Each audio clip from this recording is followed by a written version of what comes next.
Welcome to Politics Done Right on KPFT. This is Egberto Willies, your host. Thank you so kindly for being here. We are going to have a great show for you today. We have two great guests with us today. The first one is Dr. Andy Schmookler. Dr. Andy Schmookler will talk about the debt ceiling and the evil within what's occurring with what the Republicans are attempting to do. And the second person is Patrick Lovell. Patrick Lovell is a producer, director out of Hollywood, out of LA, who wrote the series The Con, which describe what is really occurring in our banking system, etc. I think you're going to find both of these interviews very, very informative. But I tell you what, please remember we are in fund drive mode. So I'm asking you to call 713-526-5738 and hit extension number 1 to give us whatever you can to support this program. Remember, $100 contribution gives you a Politics Done Right t-shirt. You can pay that over time. You don't have to do it all at once. It's a Politics Done Right t-shirt with the insignia of KPFT. You can give $40 to become a voting member of the Pacifica Network. Any contribution you'd like is accepted. 713-526-5738, extension number 1. You can also go to kpft.org to really add your support by ensuring it goes to, in the name of Politics Done Right, all the funds go directly to KPFT to pay all our expenses. To make sure it goes to Politics Done Right, please remember to select Politics Done Right as the program you're donating for, as well as if you call it in at 713-526-5738, they'll know to assign it to Politics Done Right. But anyway, without any further ado, let's get busy. We are honored to have once again the continuation of our series, A Better Human Story, with Andrew Board Schmookler. Who is Andrew Board Schmookler but a PhD prize-winning author, former Democratic candidate for Congress in Virginia's very red Shenandoah Valley, former talk show radio host, summa cum laude graduate of Harvard University, PhD awarded with distinction in a program specifically created to accommodate his original theory explaining how civilization has developed, and a frequent columnist in newspapers around the United States of America. Welcome aboard, El Señor Schmookler. How are you doing today, sir? I'm doing okay. Great. Well, today we had a subject to cover, but it in order to be timely with something that could be existential to the future of men in the United States, we decided to cover a particular article you wrote, starring in the Daily Kos, called How to Expose Republican Evil in the Debt Ceiling Extortion. And I'm so happy that you called it the debt ceiling extortion. How are you doing today, sir? Please get us started. The reason we've gotten into these very dark times, I have been saying for, 20 years almost, that conservative in America and liberal America have each contributed in their own way to a dynamic which has allowed a very destructive force to gain in power. So that's the big picture. The debt ceiling, I like as a topic because it's a way into showing what it is that's taken over conservative America, and it's very ugly. I mean, it's right there on the surface how ugly it is. And also the contribution of liberal America and the Democrats to allowing such an ugly thing to get such a lot of power over so much of America that our democracy has handed them power to be destructive in almost every way you can imagine, the debt ceiling being just one of them. In your article, you state something very important, and I'm glad that we're going through this. You state that one of the reasons you entered that race that in the introduction I mentioned in the Shenandoah Valley in Virginia was because you thought the Democrats had failed to make the appropriate case against Republicans, and why, in effect, the policies they support were the ones that we should be looking forward to. Yeah, I wrote an op-ed in 2009, still Obama's first year in office, an open letter to Obama saying, we elected you to fight these battles, not to forfeit them. So very early on, I thought he was going. I just loved the man. I was just never so excited, by a historical event. That scene on election night in Grant Park in Chicago, Barack Obama, who had been thronged by 100,000 people in Berlin, who are so happy to have America back as out of the hands of the people like Karl Rove and Dick Cheney and W. The whole world was excited, and I was excited. And by the end of 2009, I could see that the Democrats had elected a wonderful man who didn't have a clue what he was up against or how to deal with it.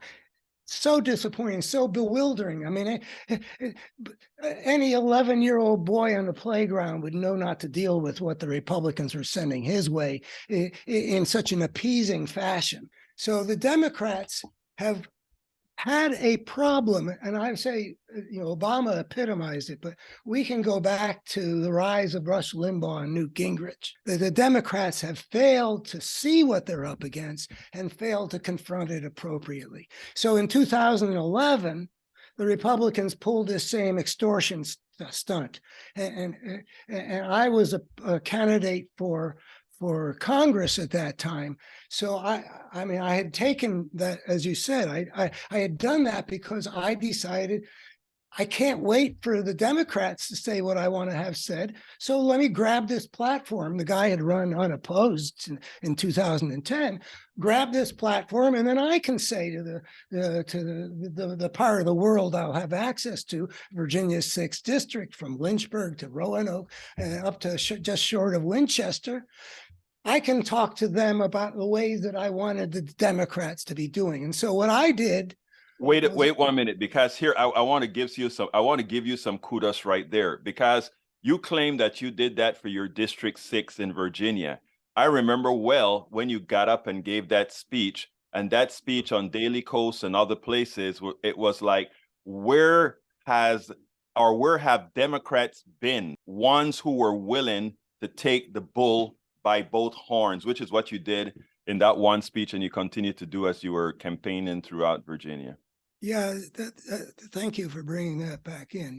The whole message really is, I mean, you and I have talked about my concept of evil, and I think I can make it stick, but now's not the time.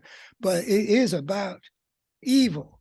One of the remarkable things about today's Republican Party is it meets my definition of evil, a coherent force that consistently works to make the human world worse.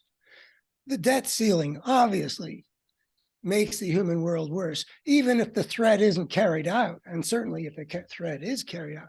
But back in 2011, Obama and his crowd gave rewards to the Republicans in exchange for their extortion. So I used what pulpit I had, not a bully pulpit, but a tiny pulpit, one congressional district.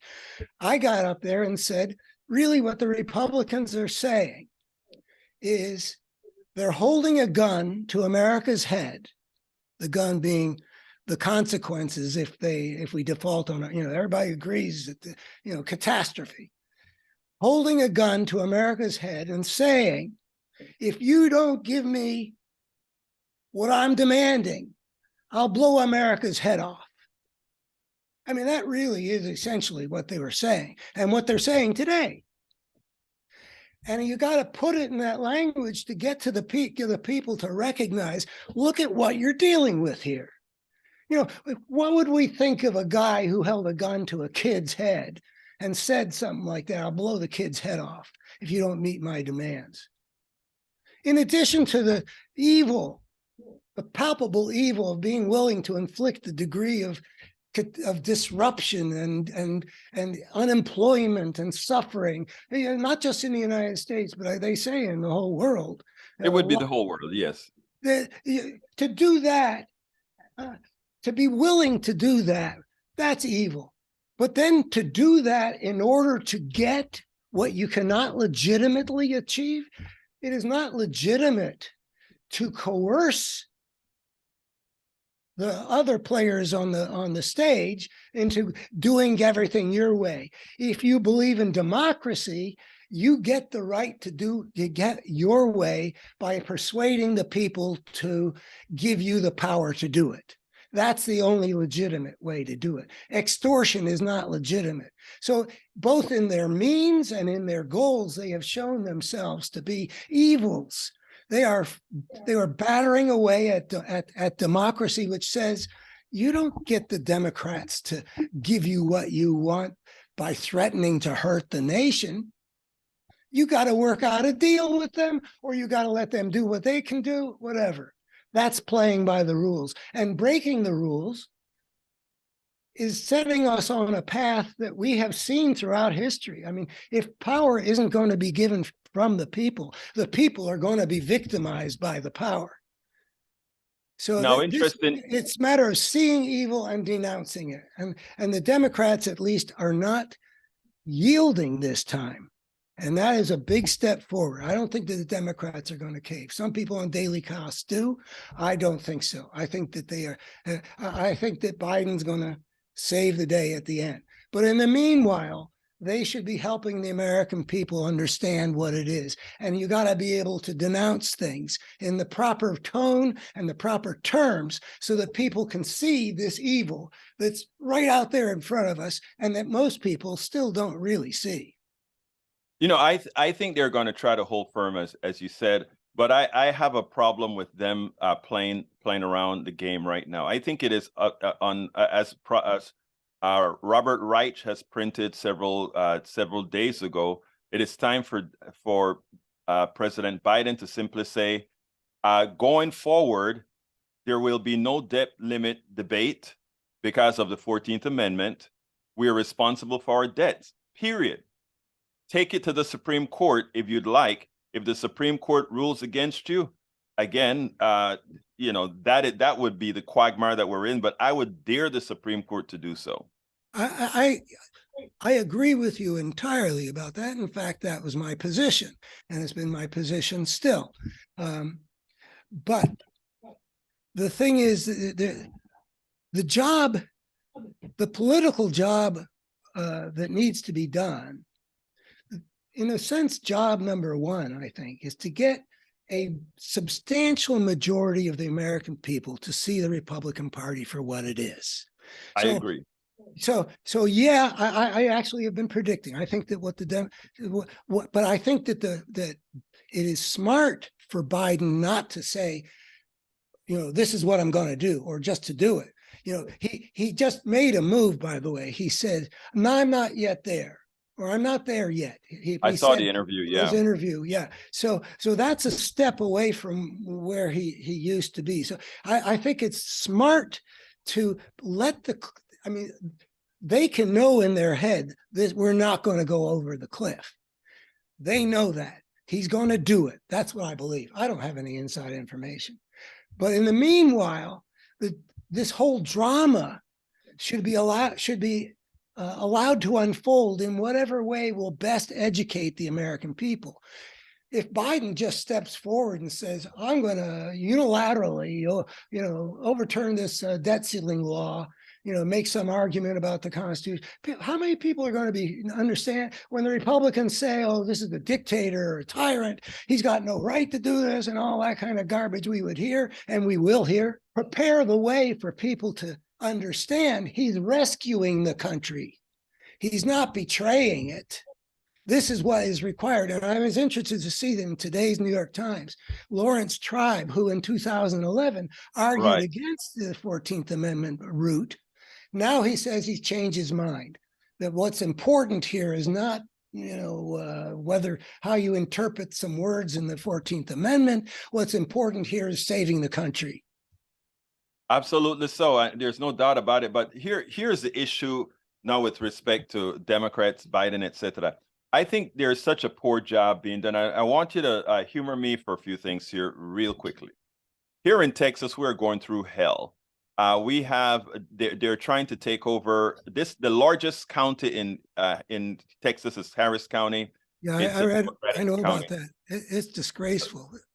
But what gets me more so than what the Republicans are doing is the lack of fight that I see in our legislature from we are so big that we have 3 senators who cross boundaries Harris County, which means they should be over here mobilizing the citizenry in that particular district. We don't hear from them. They're moot. So I called up our several of our legislators, I called them and spoke to them personally. And one of the statements that I got is, over here in our legislature, it's like being on a plantation with those who have control and those who don't. To which I told the legislator,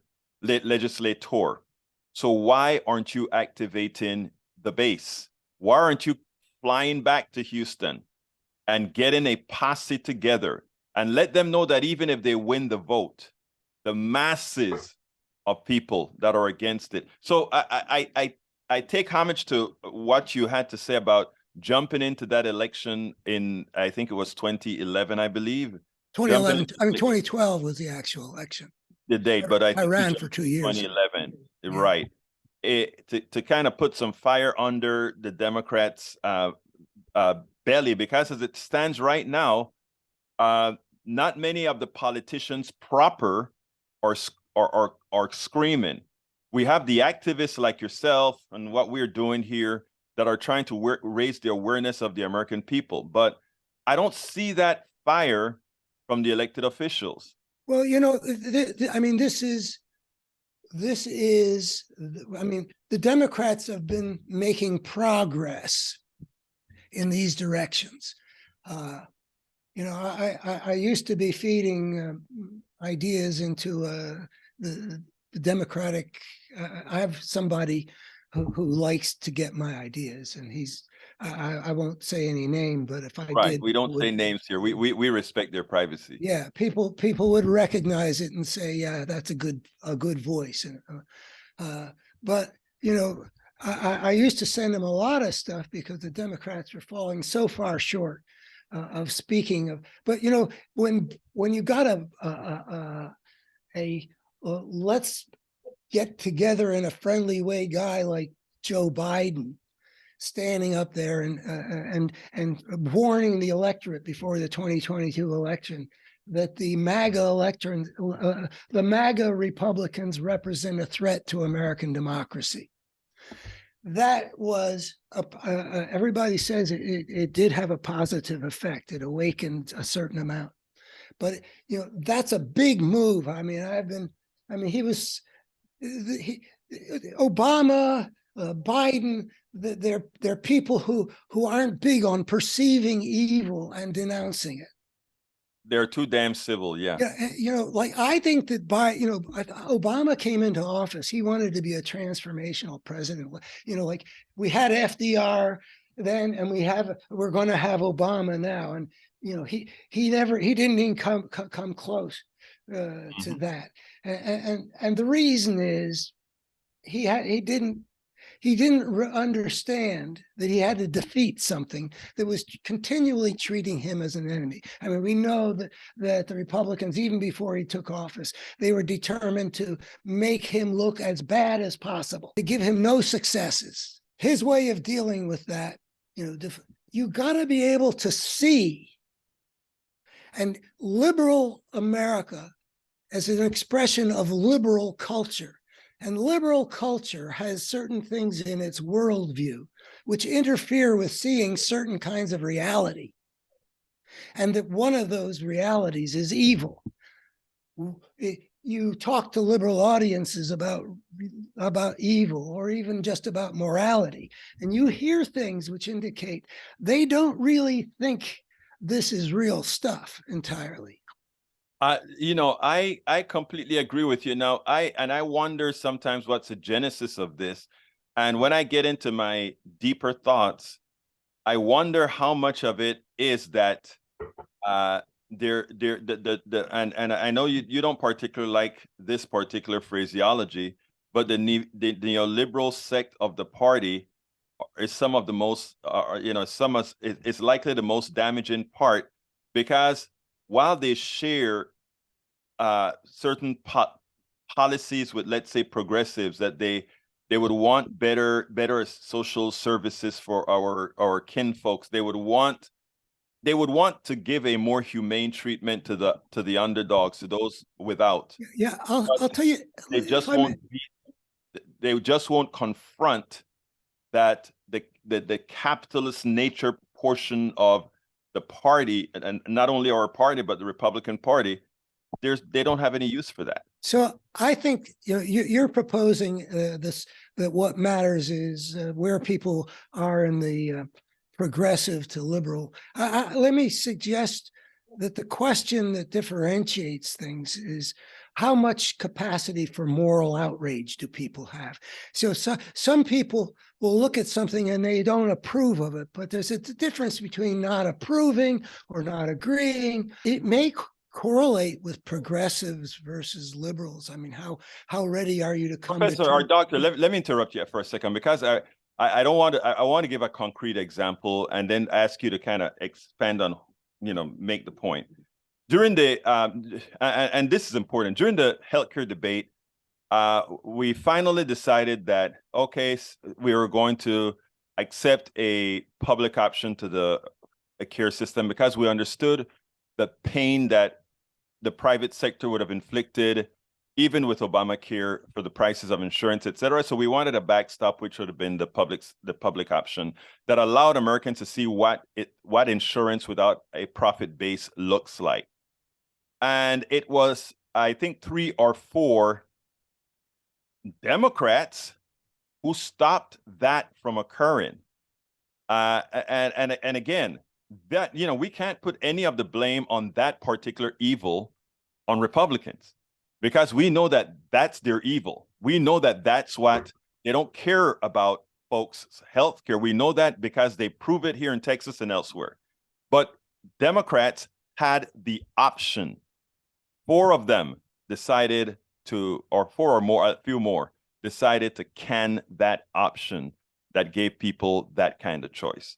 That wasn't a Democratic evil, a Republican evil. I consider that to have been a Democratic evil at one end of the spectrum. Yeah, the value of talking about evil in this context is that the Republican Party has become something extraordinary. I mean, we can look at politics at any time in any country, and you can see aspects of corruption, and you can see aspects of greed, and you can, and you can say, well, that's, maybe a manifestation of evil. That'd be fine with me. But what's extraordinary about these times is that the Republican Party has become something which meets my criterion for evil, which wasn't true even in Reagan's days. It certainly wasn't true in Eisenhower's days. It wasn't true of, of Herbert Hoover. Both parties have been, had their dimensions of evil forever. But what's extraordinary about today's Republican Party, emerging, say, from the early, I'd say it was a normal party up through the first Bush presidency. And then a force which you can see manifesting in Rush Limbaugh and his 20 million ditto heads, and in Newt Gingrich and his sociopathic use of Nazi propaganda techniques. You can see something emerging until it eventually gets to Donald Trump, the completely unthinkable, completely broken man. This is an extraordinary thing. I follow politics in a bunch of countries, and not like I'm an expert in comparative politics for the last 300 years, but I know stuff.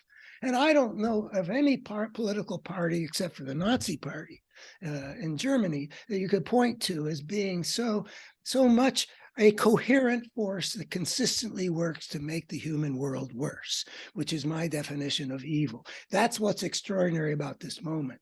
And the reason I wanted to talk about this is that we have a moment in which the Democrats can do what they failed to do, which is to make sure that the majority of the American people see the Republican Party for what it is and take power away from it. That is the job for the country. And I agree with you wholeheartedly there. Now, I watched all Sunday mornings is a morning where my entire morning's taken up, because I watch all the major news programs and the people that they have on. Oh, wow. And there is not one Democrat who cohesively or coherently made that argument that you've made. Right now, the solution to the debt ceilings on the Republican side is to pass a law that freezes us at the 2022 spending levels. I just want to point out what that meant. In my show at KPFT on Friday, I explained what freezing really means from a mathematical standpoint. Freezing really means a cut in people's Social Security, a cut because there are more going on. And these are the demands the blackmailers, the hostage takers are taking. Exactly. Yeah. And what I'm saying now, you come here and you make a case. I made a case on Friday where I numerically showed that reality, that it's really pain that they're inflicting. But I heard not one Democrat on these major news channels express it in a manner that the average Americans, the bread and butter Americans, could actually see the evil, as you've indicated, as we spoke about it before. Well, my recommendation basically is to get the American people to see this crisis in those terms I mentioned earlier, which I used in my campaign and which I have now sent to my contact out there Right. in the Congress, which is to say that the Republicans are snarling. If you don't, while they hold a gun to the nation's head, if you don't meet our demands, we'll blow America's head off. And basically to do whatever is necessary for people to see the ugliness of it. Now, I'm not saying not to say some of the important things like, well, this isn't about spending, which is, I mean, it's important that people understand. And it doesn't seem like people are very good at paying enough attention to understand. This is not about limiting spending. It's about paying bills for money already spent. So that's important. But the crucial thing is to get people in the gut, to see the ugliness, the holding a gun to the country's head, to experience it in a way which registers. You don't have to use the word evil, but just the picture of a guy. You say they say they love America. Now, if a man was holding a gun to a child's head, threatening to blow it off, do you think that you would think that he loved that child? Absolutely not. Absolutely not. So they are the opposite of patriots. Show them for what they are in whatever way will make the greatest impact on helping Americans see this thing is ugly and destructive and needs to be swept out of power. From your ears or from your mouth to America's ears. That's what I have to say. From your mouth to America's ears. I think it is time for us to really get the true narrative straight. Unfortunately, I think it's going to have to come from people like yourself and other activists out there, because I think I've lost almost all faith that Democrats have some form of a narrative that have the will. I shouldn't say some form, that Democrats have the will to engage as you have engaged before, as most of us activists know we need to engage. So Dr. Schmookler, let me just ask you to give me a closer. Tell me what you want seen done and what you intend to do. Well, as I have studied what's happened to liberal America during my lifetime, that leads to the blindnesses that we've seen and the weaknesses and the absence of the intensity of moral and spiritual passion that we see. We have such decent people able to talk about these things in a way which indicates a certain understanding of what's right and what's wrong, but not the deep passion about it. It's like it doesn't register at the level that moves people. My hero in terms of the confrontation with fascism is not a liberal politician. It's Winston Churchill. When I was running for Congress, there are three leaders that I read like 10 biographies of each one. Lincoln and FDR were two of them. But in some ways, the one I remain most connected with is Winston Churchill. And I find thrilling, first of all, that he understood evil as it was rising in the world in front of everybody. But his political party just consigned him to the wilderness because they refused to see what Hitler represented. So he was the voice in the wilderness, and that his courage at that. But then when he became the wartime leader and leading a British people that had failed in the 30s to confront this thing, to rise to heroic levels, to fight and defeat the fascism that almost overtook the whole British Isles back in 1940. But you look at Churchill's speeches and the ways he spoke, never have so many owed so much to so few. The heroic image of these people who had defended the island from the Nazi air attack. And I have nothing to offer you but blood, sweat, toil, and tears. And his words about the evil that this represented and how we will fight them on the beaches. This was the kind of voice that I wanted to hear in America as we confronted essentially the same fascistic spirit in a domestic scene, not with fighter planes and such, but with words that rouse the people, like Churchill roused his people to be brave in the face of a terrible, dark and dangerous threat, with bombs falling on London by the thousands. That's what we've needed, and that's what I hope that we can hear from the Democrats in an appropriate form at this moment, when the Republicans are showing the whole country what ugly things they are, using evil means to achieve evil goals that is an evil to achieve by those coercive means. Show how ugly it is so the American people wake up, as many as possible, and so that the Republicans will never again, in this form, until they become a decent party again, never again control a House of Congress or the White House. Dr. Andy Schmookler, thank you so kindly for this edition on the current state of the Republican Party. Folks, please remember we are in fund drive mode right now, so please give us a call at 713-526-5738 and hit extension 1 to contribute. Please remember to contribute in the name of Politics Done Right, or you can go to kpft.org, hit the donate key. Remember again, after you hit the donate key and start with the top, to specify Politics Done Right as a show you are contributing to.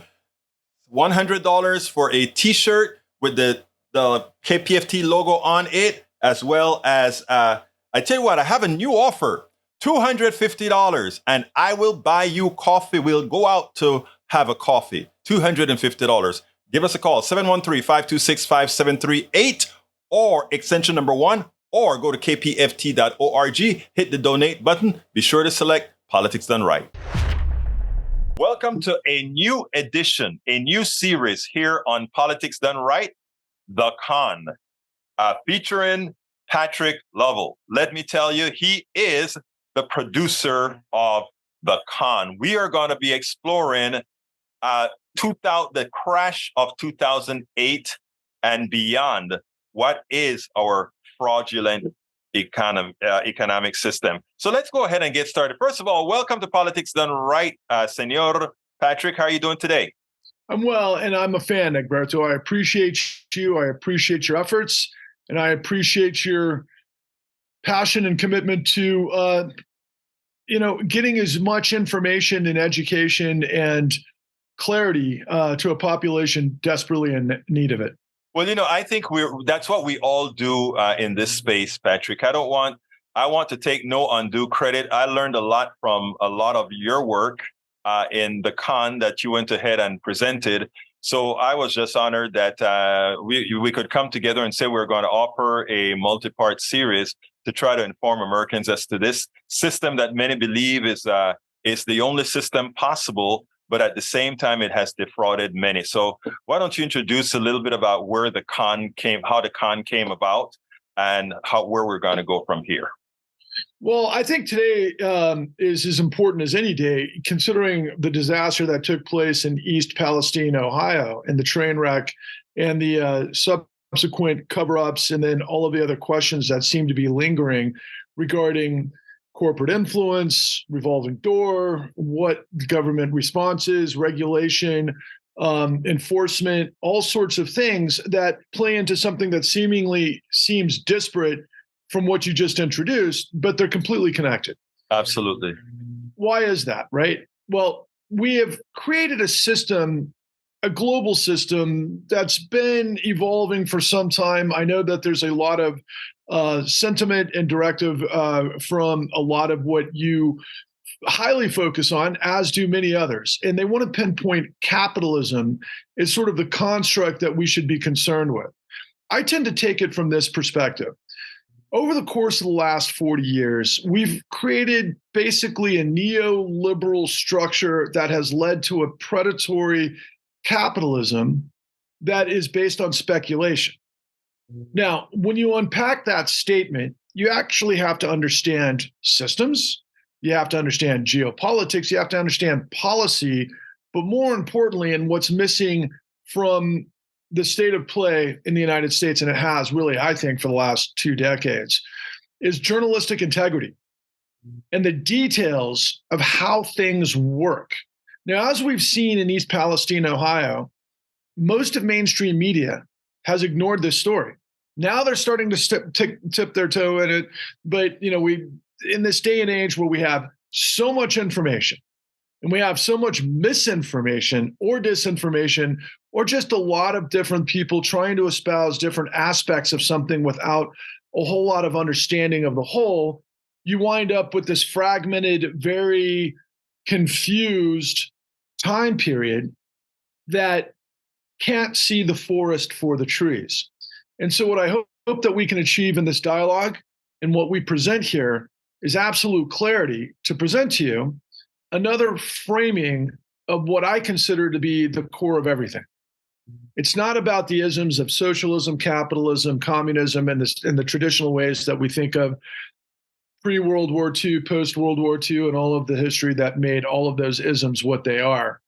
I'd like to pronounce that, to me, and for those of you who really are about nuance or about words having power, you might think of this as redundant. In fact, my partner, my colleagues, many of those suggest that this is redundancy. But I think the system that we're going to explore and to expose to you in significant detail is corporate fascism undergirded by a criminal syndicate that uses predation as its tool to literally devour and destroy everything that we think is real. But the ultimate whodunit is, well, wouldn't that come to an end when the equilibrium, the balance, the structure derails, so to speak, staying within the analogy of this disaster, this train disaster that says so much about our society? Well, you would think so, but actually, no. No. And therein lies the ultimate whodunit. Absolutely. So before I get into who are you, I want to pick up on your story on Palestine, Ohio. And just to let you know that we have a governor that goes out there and tells the people it's okay to drink your water. He tells your people that we've checked, and I listened carefully to what he said in his speech. We are going to we check the air in your home and it's all okay. Yet we have reporters going out there now that just go out and say there's something they smell in the air. Guess what? If they're smelling something in the air, that's the molecules in the air of whatever there is in the air. So one has to ask, what are they testing for? Secondly, you can't say that you have dead fish in creeks and that somehow water is okay when we know that the waters in your aquifer, eventually much of it comes from the top down, going ahead and filtering down. Yes, it takes a while, but filtering down into your aquifer. So this is a mess that I think it's far beyond Palestine, because the aqueduct, or rather the aquifers know not where they start or end. So we'll see what comes from that. But anyhow, I just wanted to bring that up because that is the issue of this time right now, that the media is just hopping on to somewhat. But I think they're still allowing many politicians to snow them by saying, everything is fine. It's all good. We're pumping clean water around the dirty water. And the fish that you're seeing is dead. It may not be dead. And the plume is going. The plume is going. But anyway, Patrick Lovell. Who is Patrick Lovell? Well, I think a great segue to who I am is based on what you just said. So what we're dealing with in East Palestine, Ohio, in context of who I am and everything else, is this notion of everything that we are and what we're going to reveal to you in this segue. Financial capitalism built on predation that provides, shall we say, profit to shareholders that have destroyed the infrastructure. The point of all of this is it leads to a failed state, literally a failed state. You're an engineer, from what I understand. Mm-hmm. So you come at it from the real logistical understanding of the nuts and bolts. So you're quite adept to be able to understand what I'm saying isn't,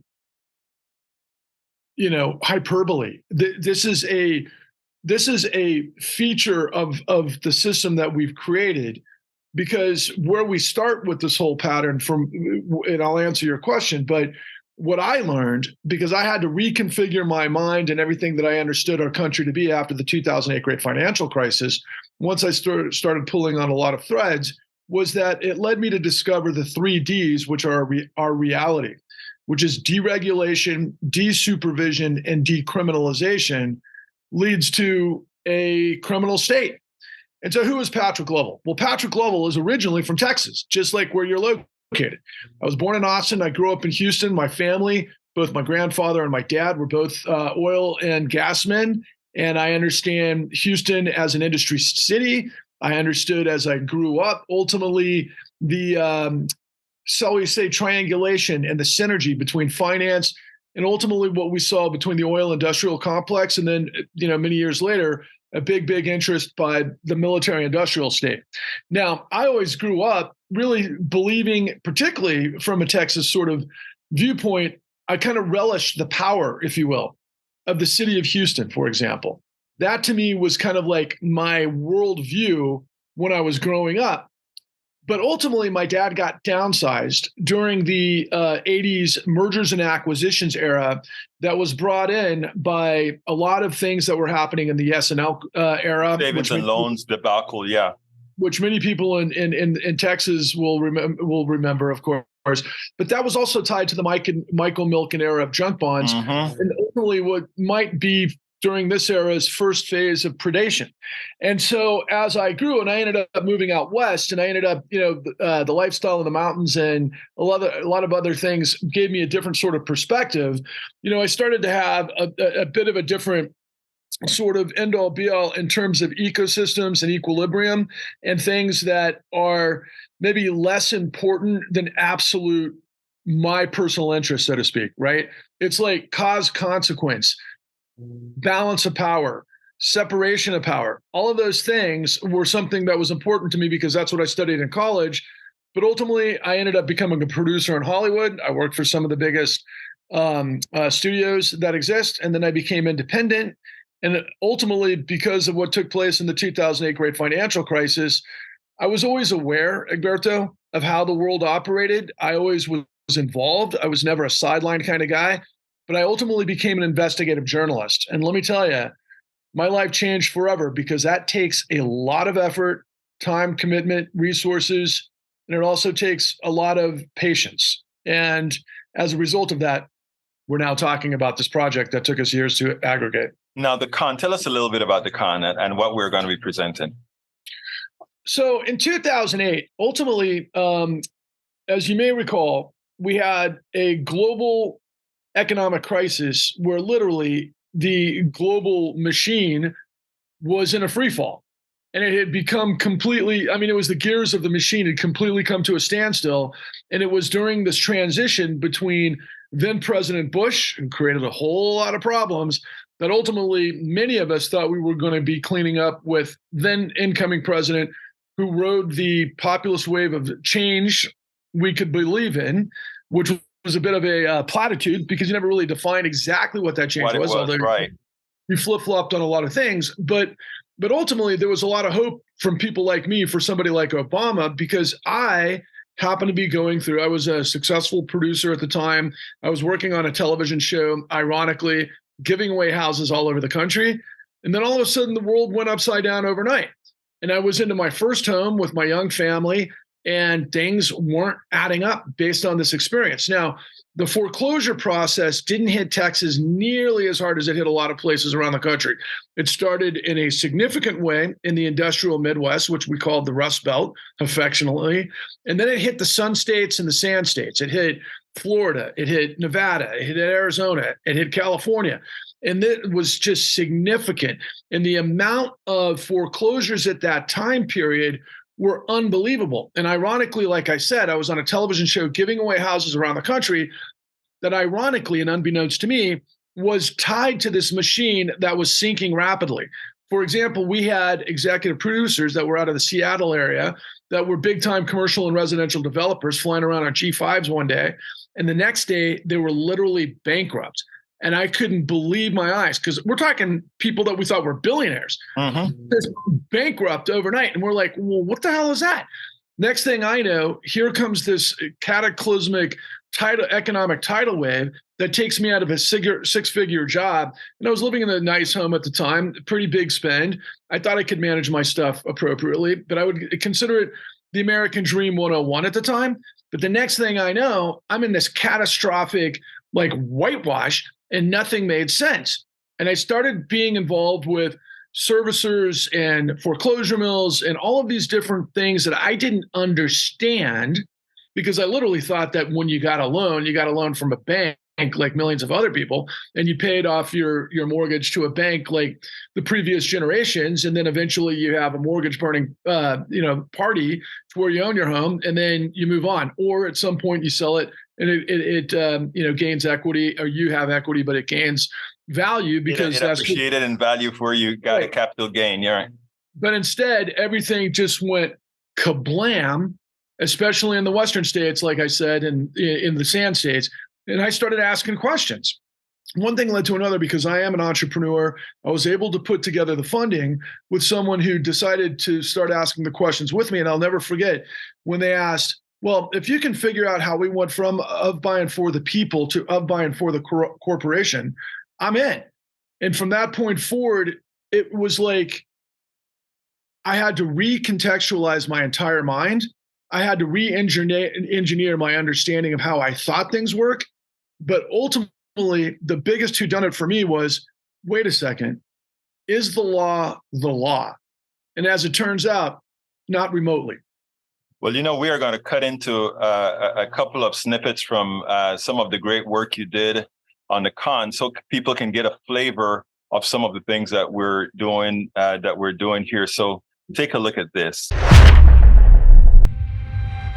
I'm neither an economist or a scholar. I'm just an average American who lost my home and very nearly my family to foreclosure when the market imploded. And I've spent almost every day since trying to find out why.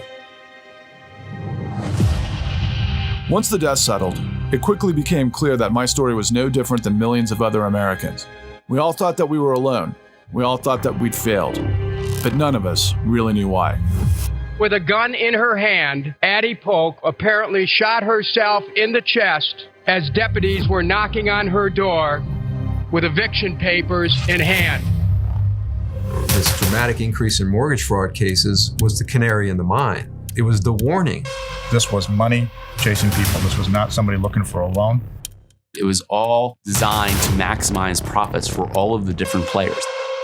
The person who sold you a loan made more money if they sold you a higher rate loan. They were sold a lie. They're selling to their very clients these loans that they know are a disaster. I lost my home, not because of money, because of fraud. I don't believe Addie Polk took out the mortgage on her home. I don't believe she signed any documents They just generated all this junk, took home huge bonuses, and then when it collapsed, they said, oh, not us. This notion that the financial crisis was there wasn't fraud and there wasn't crime is absolutely wrong. It's dead. They were targeting, in many cases, minorities. We were waiting for the leadership to say, go. That never happened. The investigation was suppressed. This was all part of the same puzzle that was falling apart. This is the largest conspiracy of lies in the history of the world. This investigation has just begun.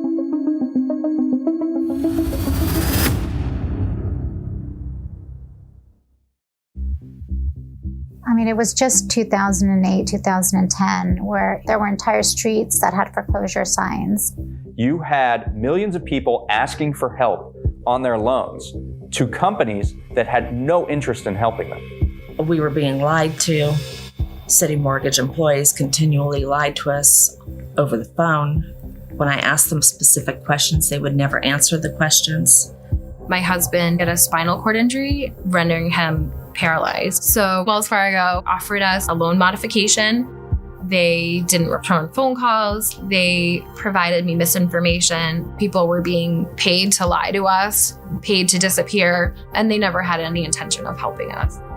Several employees from Bank of America were given Target and Best Buy gift cards for foreclosing on homeowners. These were just document mills that would just sign any piece of paper that was necessary in order to convince a judge to let him take the house. All of the documents that were signed by these robo-signers, they sit behind me.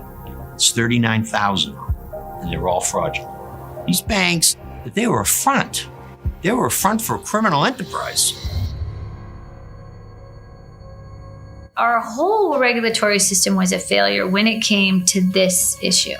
The jury was kept from seeing my aunt's exculpatory evidence. The evidence that was pro-Barbara got shut out. I heard from a former Chief Justice, you know that the outcome is dependent upon where the judge believes he's been placed in the revenue stream. Who does him the biggest financial favors? So in other words, you're saying that they're bought off. At the time that I was running, I challenged my opponent not to take money from any banks that got government bailout money. And I did get a call from Washington telling me to be careful because there were a lot of people who got that money who were in my party.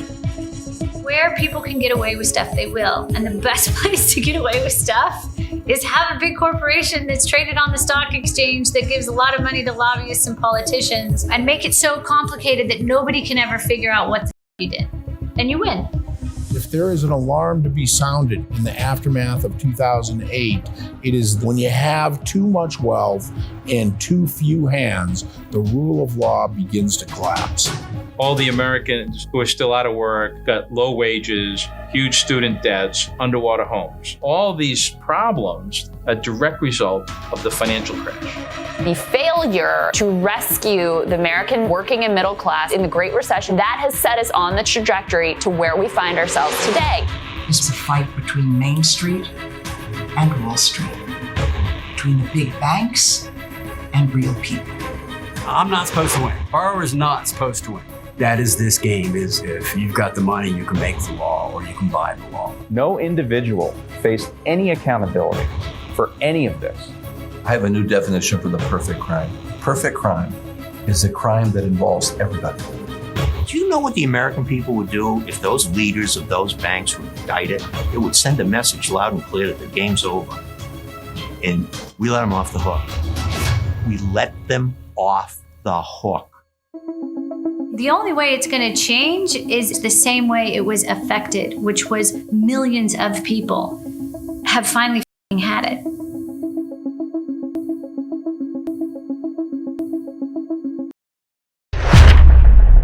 Okay, now, Patrick, this is our first episode. It's meant to just be an introduction for folks to understand what we're going to be bringing them. And yes, we're starting with the crash of 2008.